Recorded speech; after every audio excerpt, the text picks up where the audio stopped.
بسم اللہ الرحمن الرحیم۔ شروع اللہ تبارک و تعالی کے نام سے جو بڑا مہربان اور نہایت رحم کرنے والا ہے۔ پیارے دوستو، ایک یہودی کو رسول خدا صلی اللہ علیہ وآلہ وسلم سے چند دینار قرض واپس لینا تھا۔ ایک دن آپ راستے میں جا رہے تھے کہ وہ یہودی آپ کے پاس آیا اور اس نے کہا کہ جب تک آپ میرا قرض ادا نہیں کریں گے اس وقت تک میں آپ کو جانے نہیں دوں گا۔ رسول خدا صلی اللہ علیہ وآلہ وسلم نے فرمایا، ابھی ادائیگی کے لیے میرے پاس کچھ نہیں ہے۔ تو اس پر یہودی کہنے لگا کہ جب تک آپ میرا قرض واپس نہیں کریں گے تو میں بھی آپ کو یہاں سے واپس جانے نہیں دوں گا۔ رسول خدا صلی اللہ علیہ وآلہ وسلم نے فرمایا، اگر یہی بات ہے تو میں تمہارے ساتھ یہیں رک جاتا ہوں۔ یہ کہہ کر رسول خدا صلی اللہ علیہ وآلہ وسلم اس یہودی کے ساتھ وہیں بیٹھ گئے۔ پیارے دوستو، جیسے جیسے وقت گزرتا گیا تو صحابہ کرام بھی وہاں جمع ہونے لگے، لہٰذا صحابہ کرام نے جب اس یہودی کی یہ جسارت دیکھی تو انہوں نے اس یہودی کو سزا دینے کا ارادہ کیا۔ رسول خدا صلی اللہ علیہ وآلہ وسلم نے صحابہ کو کوئی بھی کارروائی کرنے سے روک دیا اور فرمایا کہ تم لوگ یہاں سے دور چلے جاؤ۔ آپ کے حکم پر صحابہ کرام وہاں سے دور چلے گئے۔ سورج لمحہ بلمحہ گرم ہو رہا تھا، جس کی وجہ سے رسول خدا صلی اللہ علیہ وآلہ وسلم کو دشواری ہو رہی تھی، یہاں تک کہ آپ کے چہرہ مبارک سے پسینہ بہنے لگا۔ اس کے باوجود بھی آپ نے کسی بھی طرح کے غصے کا اظہار نہیں کیا اور کوئی بھی سخت جملہ اس یہودی کو نہ بولا، اور آپ سارا دن وہیں بیٹھے رہے۔ ظہر، عصر، مغرب اور عشاء کی نمازیں بھی ادھر ہی پڑھیں۔ اس کے بعد جب رات نے اپنے سائے پھیلائے تو آپ نے رات بھی وہیں پر گزاری اور فجر کی نماز بھی ادھر ہی پڑھی۔ صحابہ کرام اس یہودی کو ڈرانے دھمکانے لگے۔ صحابہ کرام کے اس برتاؤ پر رسول خدا صلی اللہ علیہ وآلہ وسلم نے فرمایا کہ تم اس یہودی سے یہ کیسا سلوک کر رہے ہو؟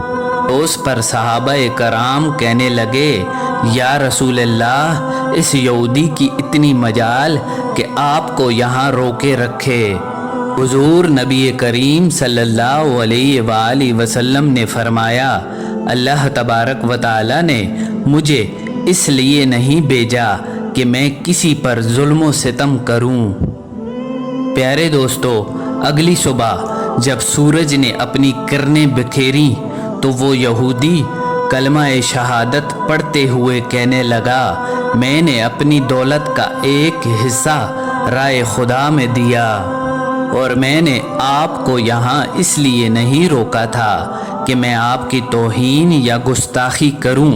اس کی وجہ یہ تھی کہ میں نے آپ کے پیمانہ صبر کو آزمانا چاہا تھا، کیونکہ میں نے تورات میں آپ کی یہ صفت پڑھی ہوئی تھی، یعنی محمد ابن عبداللہ مکہ میں پیدا ہوں گے اور مدینہ کی طرف ہجرت کریں گے، اور وہ تند خو، سخت مزاج اور بیہودہ گوئی کرنے والے نہیں ہوں گے، اور کوئی بھی جھوٹی بات اپنی زبان سے نہیں کہیں گے۔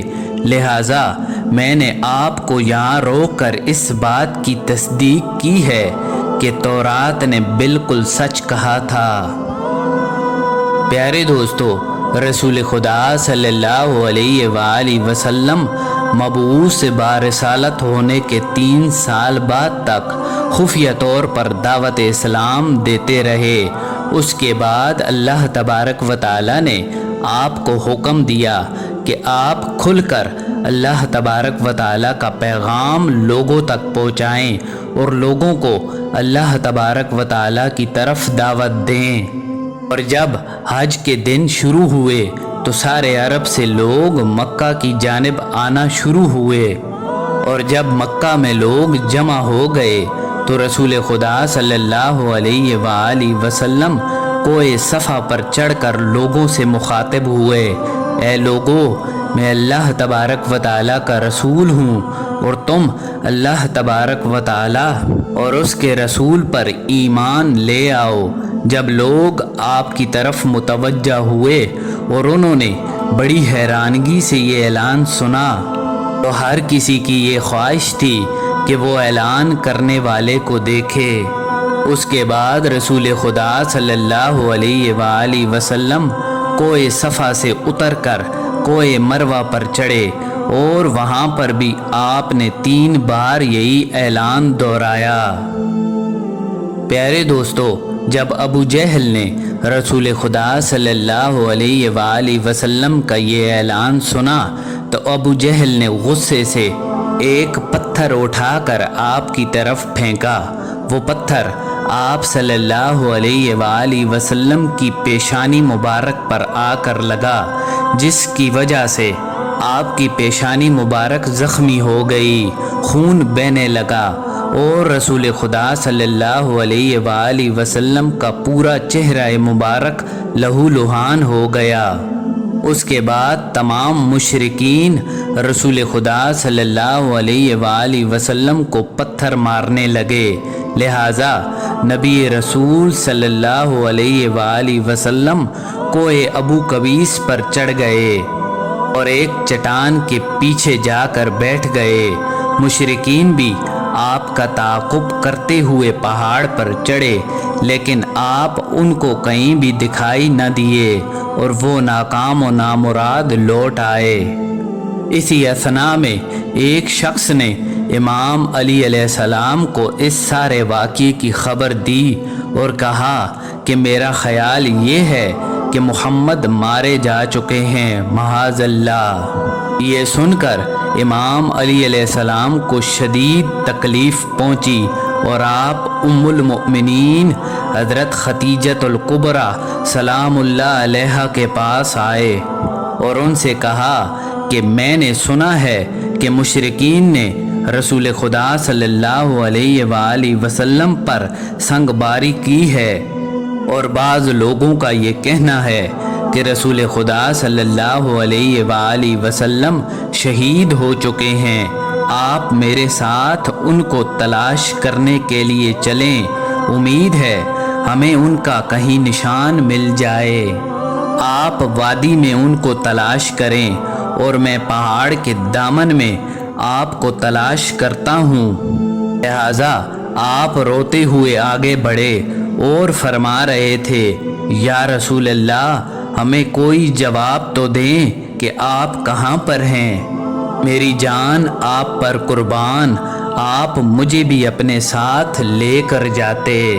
اور حضرت خدیجۃ الکبریٰ سلام اللہ علیہا بھی آپ کو رو رو کر پکار رہی تھیں اور کہہ رہی تھی کہ کوئی ہے جو مجھے رسول خدا صلی اللہ علیہ وآلہ وسلم کی خبر دے، کیا کسی نے ان کو دیکھا ہے جو مجھے ان کے بارے میں بتائے۔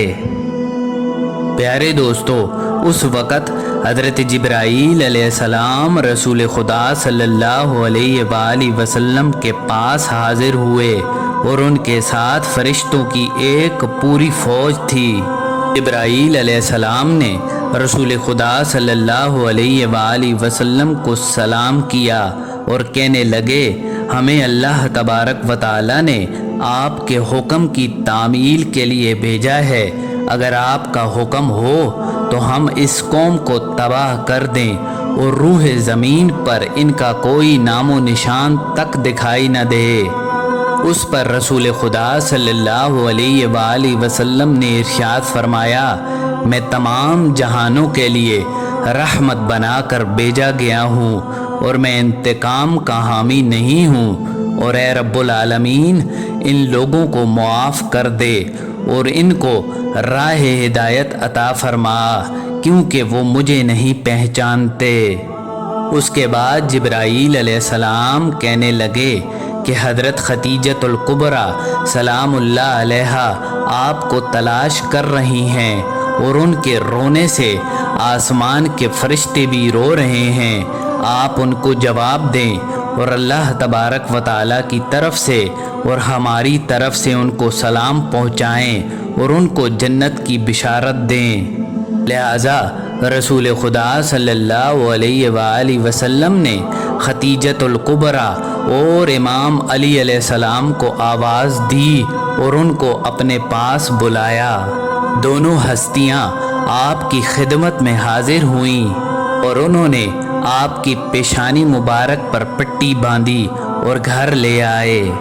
جب مشرکین کو معلوم ہوا کہ نبی اکرم صلی اللہ علیہ وآلہ وسلم اپنے گھر تشریف لا چکے ہیں تو مشرکین نے آپ کے گھر کا محاصبہ کر لیا اور سنگ باری شروع کر دی۔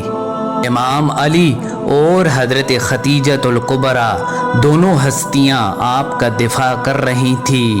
جب کچھ وقفے کے لیے پتھروں کی بارش رکی تو حضرت خدیجہ گھر سے نکلی اور انہوں نے رعبدار آواز میں کہا، اے فرزندان قریش، کیا تمہیں ذرا بھی حیا و شرم نہیں ہے کہ تم اپنے قبیلے کی معزز اور محترم خاتون کے گھر پر پتھر برسا رہے ہو؟ کیا تمہیں خدا کا خوف نہیں ہے اور اپنے لیے ہمیشہ کی ذلت و بدنامی نہ خریدو؟ مشرکین نے جب حضرت خدیجہ سلام اللہ علیہا کی گفتگو سنی تو مارے ندامت کے ان کے سر جھک گئے اور شرمندہ ہو کر اپنے اپنے گھروں کو لوٹ گئے۔ پیارے دوستو، رسول خدا صلی اللہ علیہ وآلہ وسلم نے اسلام کی دعوت کا آغاز ان روح فرسا واقعات کے ساتھ کیا تھا۔ آپ صلی اللہ علیہ وآلہ وسلم پر کروڑوں سلام ہوں۔ آپ اپنے لوگوں کو گمراہی اور ضلالت سے بچانے کے لیے قدم قدم پر تکالیف اور صدمے برداشت کرتے رہے۔ امید ہے ہماری آج کی یہ ویڈیو آپ کو ضرور پسند آئی ہوگی۔ ملتے ہیں ایک نئی ویڈیو کے ساتھ۔ اللہ نگہبان۔